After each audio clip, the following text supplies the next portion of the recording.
Well, you have to understand just how damaged Alberta is by the fact that we didn't get pipelines built. If we had built Northern Gateway, we know there would have to be Indigenous ownership, and we've been very progressive on that. Danielle Smith just announced a massive pipeline project, teaming up with Saskatchewan, BC, and Manitoba to build a cross-country export corridor. With $3 billion in Indigenous equity and zero patience for Ottawa's delays, Alberta is charging forward.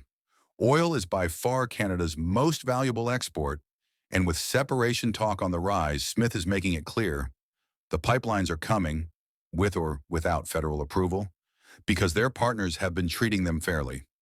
I think this new spirit of collaboration is an important one, and it's the best way forward. Danielle Smith just stepped into the spotlight and unveiled what might be Alberta's boldest pipeline plan yet. 1 million barrels per day straight from Alberta's oil sands to BC's northwest coast. And what does that translate into? Just a modest $20 billion in revenue every single year. That's billion with a B, year after year, not a one-time deal. If we had built Keystone and Energy East, we'd have 2.5 million more barrels per day of production, which is worth $55 billion a year in GDP. 17 billion of that to my government alone. This isn't some wishful backroom dream either. The province is already actively working to lock in a private sector partner, and the anchor of the whole plan is a brand new pipeline aimed directly at either Prince Rupert or Kitimat. Take your pick. Either way, the oil is moving west. The plan is to grow from 104 million barrels per day to 120 million as 5 billion people around the world aspire to the same quality of life we enjoy. But here's where it gets interesting. Smith isn't sitting around waiting for Ottawa to hand out gold stars or permission slips. Alberta's done playing that game. This isn't 2015. She's calling this a full-blown nation-building project. Not just about oil, but about building an entire economic corridor that stretches across the map. Oil, LNG, propane, critical minerals, all flowing west to Asia and east to Churchill, Manitoba. That's not just a project. That's a declaration of economic independence. Of all the projects on the ultimate list, I'll tell you this, a BMIN pipeline will bring by far the greatest benefit to all of Canada. If you're wondering how long Smith is willing to wait for federal approval, the answer is simple. Not long. 6 months. That's the window she's giving Ottawa to prove they're serious about infrastructure.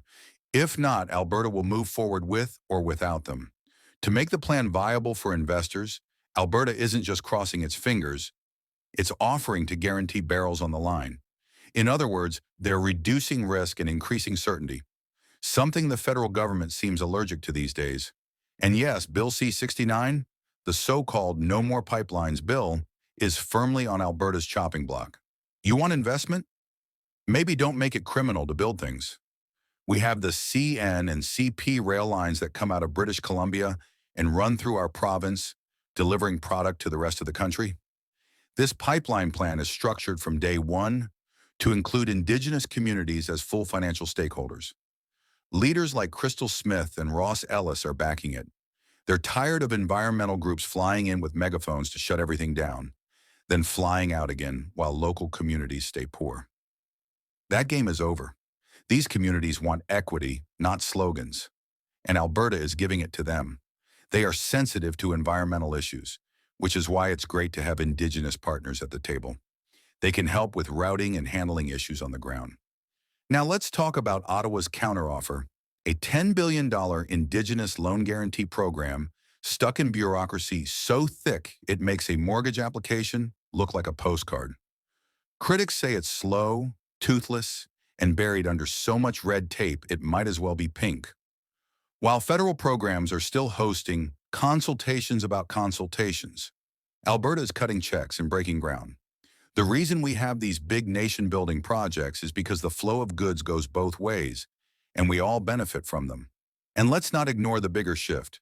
Indigenous-led projects aren't just an idea anymore. They're already happening across BC, especially in the LNG space. This was today's important update. We want to make it absolutely clear that our videos never include any kind of misinformation. Canadian Nexus is dedicated to bringing you verified and trustworthy news from across Canada. from politics to society and everything in between. If you value truth and facts, you're in the right place. If you enjoyed the video, please like, share your thoughts in the comments, and don't forget to subscribe to the Canadian